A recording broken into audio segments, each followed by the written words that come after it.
ನನಗೆ ಕ್ರಾಂತಿ ಬಗ್ಗೆ ಏನೂ ಗೊತ್ತಿಲ್ಲ.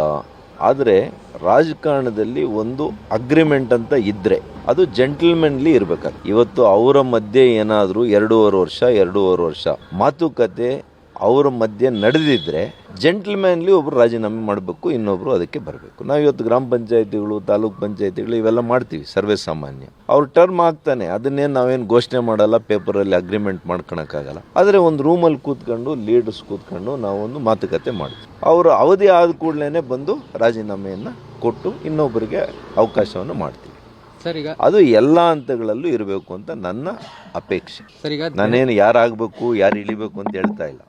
But if there is an agreement, it has to be honored. Sir ಇನ್ನೊಂದು ಸರ್, ಈಗ ಬಿಜೆಪಿ ಹೆಚ್ಚು MP ಎಲ್ರಿಗೂ ಆಗ್ಬೇಕ್ರಿ. ಒಂದ್ಸಲಿ ಮಾತುಕತೆ ಅಂದಮೇಲೆ ಇನ್ನೇನು,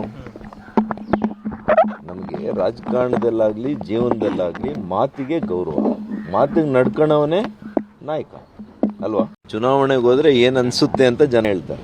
ನಾನು ಹೇಳೋದಕ್ಕಿಂತ ಹೆಚ್ಚಾಗಿ ಭ್ರಮ ನಿರಸನಾಗಿದ್ದಾರೆ. ಯಾವಾಗಪ್ಪ ಈ ಸರ್ಕಾರದಿಂದ ನಮ್ಗೆ ವಿಮುಕ್ತಿ ಸಿಕ್ಕುತ್ತೆ ಅಂತೇಳಿ ಜನ ಎದುರು ನೋಡ್ತಾ ಇದ್ದಾರೆ. ನಿಜವಾಗ್ಲೂ ಹೇಳ್ತಾ ಇದ್ದೀನಿ, ನಾನು ಇಂಥ ಒಂದು ಕೆಟ್ಟ ಆಡಳಿತದ ಸರ್ಕಾರ ನನ್ನ ಇಡೀ ರಾಜಕೀಯ ಜೀವನದಲ್ಲಿ ನಾನು ನೋಡಲಿಲ್ಲ. ಹಾಗಾಗಿ ಈ ಸರ್ಕಾರಕ್ಕೆ ಯಾವುದೇ ಒಂದು ಗೊತ್ತು ಗುರಿ ಇಲ್ಲ, ಯಾವುದೇ ಒಂದು ಆರ್ಥಿಕವಾಗಿ ಅದನ್ನು ಯಾವ ರೀತಿ ಇವತ್ತು ಚೈತನ್ಯ ತುಂಬುವಂಥ ಕೆಲಸ ಮಾಡಲಿಲ್ಲ. ಇವತ್ತು ಆರ್ಥಿಕ ಕ್ಷೇತ್ರದಲ್ಲಿ ನಮ್ಮ ರಾಜ್ಯ ದಿವಾಳಿ ಆಗ್ತಾ ಇದೆ. ಸಾಲದ ಸುಳಿಯಲ್ಲಿ ಸಿಲುಕಿಸ್ತಾ ಇದ್ದಾರೆ. ಮುಂದೆ ನಾವು ಬಂದರೂ ನಾನು ಹೇಳ್ತಾ ಇದ್ದೀನಿ, ಅಷ್ಟು ಸುಲಭವಾಗಿ ನಾವು ಈ ಎಲ್ಲ ವ್ಯವಹರಿಸೋದು ಅಷ್ಟು ಸುಲಭ ಇಲ್ಲ.